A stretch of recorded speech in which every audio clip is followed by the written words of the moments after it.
March 29, 1974, Shanxi Province, China. A group of farmers, desperate in the face of a crippling drought, decide to dig a new well. Their shovels break the dry earth, searching for water. But what they find instead is not life-giving, but deathly still. A head made of red clay, staring up from the dirt. Then another piece, a shoulder, a bronze arrowhead. They had no idea they had just stumbled upon one of the greatest archaeological discoveries in human history. Because for over 2,000 years, this silent legion had been a complete secret. There were no historical records, no scrolls, no whispers of its existence. It was an army that time had forgotten. When archaeologists arrived, the true scale of the find began to reveal itself. Not one soldier, but thousands. An entire army, crafted from terracotta, buried in battle formation. Over 8,000 soldiers, 130 chariots, more than 600 horses, all life-sized. And the most astonishing part? Not a single face is the same. Each warrior is a unique individual, from the style of his hair to the knot in his armor. It is a masterpiece of realism, a silent subterranean empire built on an unimaginable scale. This is the Terracotta Army, guardian of the tomb of Qin Shi Huang, the first emperor of China. A ruthless visionary who conquered 6 warring states to forge a unified nation in 221 BC. Obsessed with his own mortality, he began constructing his mausoleum at the age of just 13. It was designed as a microcosm of his empire, an underground palace to ensure his rule would continue in the afterlife. The army was his eternal guard. For decades, the world has viewed this wonder as a singular, monumental achievement of Chinese ingenuity, a testament to a powerful civilization that developed in proud isolation. But this official story has a crack in it. The crack in the story is an artistic one, a puzzle that has baffled historians for decades. Before the 3rd century BC and the reign of the first emperor, there was no known tradition of creating life-sized, realistic human sculptures in China. It simply did not exist. The artistic leap from what came before to the Terracotta Army is not an evolution. It's a revolution, a quantum leap in both scale and style that seems to appear out of nowhere. To understand how radical this leap was, we have to look at what Chinese art was like before the first emperor.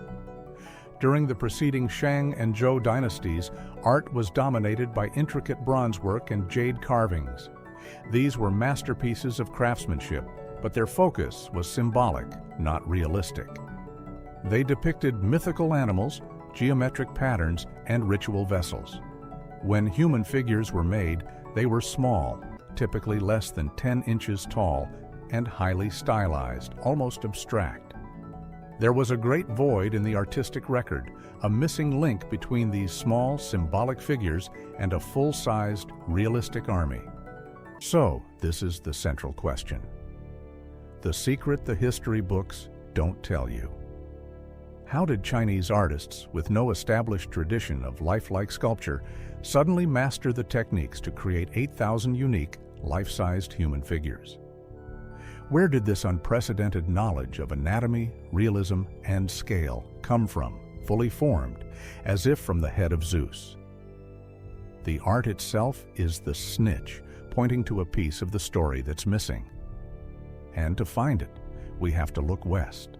The most compelling and controversial theory comes from academics like Professor Lucas Nickel at the University of Vienna. He argues that the answer lies over 4,000 miles away, in the artistic traditions of ancient Greece. The theory suggests that the first emperor's sculptors were not just inspired by Hellenistic art, but were possibly trained by Greek artists who had traveled to China 1,500 years before Marco Polo ever began his journey. The first piece of evidence is carved into the clay itself. While the warriors are realistic, other figures found nearby are even more so. A troupe of terracotta acrobats and entertainers discovered in a separate pit display a shocking level of naturalism and dynamic movement. Their musculature, their fluid poses, the understanding of how a body twists and turns. This, Professor Nickel argues, is the artistic signature of Hellenistic Greece, a culture that had spent centuries perfecting the realistic sculpted human form. But the connection goes deeper than just style. It's about technology. Alongside the clay figures, archaeologists found exquisite bronze sculptures of swans, ducks, and cranes. Analysis revealed they were made using a highly complex version of the lost wax casting technique, a method identical to that used by Greek and Roman artisans. As Professor Nickel states, you cannot learn a technology this complex just by looking at a finished product. It requires hands-on training from specialists. This suggests it wasn't just Greek art that reached China, but Greek artisans. For decades, a major barrier to this theory was the belief that China was completely isolated. How could Greek artisans have possibly reached the first emperor's court? The answer was found not in clay, but in human bone. In China's westernmost Xinjiang province, archaeologists made a groundbreaking discovery: European-specific mitochondrial DNA found in burial sites from the exact time of the first emperor. This genetic ghost rewrites the rules. It doesn't prove that the man who sculpted this warrior's face was from Athens, but it does prove that the idea of a hermetically sealed China was a myth. People from the West Eurasians, were settling, living, and dying on China's doorstep during the Qin dynasty. The Great Wall of isolation that supposedly separated East and West simply didn't exist. A corridor for the exchange of people, ideas, and technology was wide open. So how did Greek culture get to China's border? The story begins a century earlier with another emperor of legendary ambition, Alexander the Great. His conquests stretched from Greece to the edge of India, spreading Hellenistic language, art, and philosophy across Asia. He didn't just conquer lands, he seeded them with Greek culture.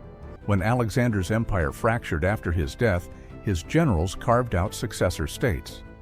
The most remote, and for our story the most important, was the Greco-Bactrian kingdom, founded around 250 BC in what is now Afghanistan. For over a century, this was a thriving piece of Greece in the heart of Central Asia. Archaeologists have found Greek theaters, gymnasiums, and sculptures. Their kings minted coins with their portraits in pure Hellenistic style. This kingdom, a beacon of Greek art and technology, was China's next-door neighbor, and we have a stunning proof of concept for this cultural transfer. In the neighboring region of Gandhara, this fusion of Greek and local culture created something entirely new. It was here that artists, influenced by Hellenistic traditions of depicting gods in human form, created the very first realistic, anthropomorphic statues of the Buddha. The serene face of Buddhism, as we know it today, was born from this exact cross-cultural moment.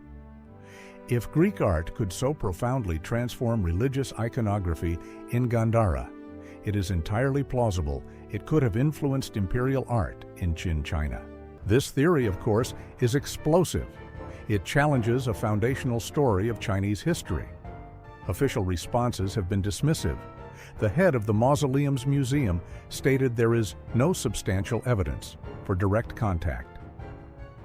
The lead Chinese archaeologist on the site, Dr. Li Shuzhen, who was initially quoted supporting the theory, later clarified that the warriors were uniquely made by the Chinese and that her words had been taken out of context.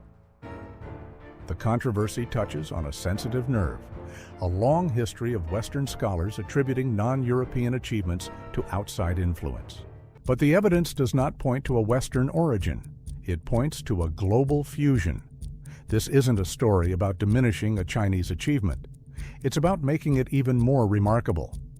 The theory isn't that Greeks built the Terracotta Army. It's that the unparalleled ambition and resources of the first emperor of China combined with artistic knowledge that had traveled thousands of miles across a newly connected world. It is a story of Chinese power harnessing foreign technology to create something the world had never seen before and would not see again for centuries. If this theory holds, it fundamentally rewrites our understanding of the ancient world. It means that meaningful contact between East and West began not with the Silk Road of the Han Dynasty, but centuries earlier. It suggests that the routes that would one day carry silk, spices, and ideas were being forged in the age of Alexander and the first emperor. It replaces a history of two separate, isolated worlds with a new history, one of early, dynamic globalization. The 8,000 silent soldiers in their pits are more than just the guardians of a Chinese emperor. They are monuments to a forgotten moment of human connection. Their faces, each one unique, stare out from the past, challenging our simplest narratives of nationhood and culture. They prove that no civilization is an island, and that the greatest achievements in history are often born not from splendid isolation, but from the incredible, unpredictable fusion of worlds.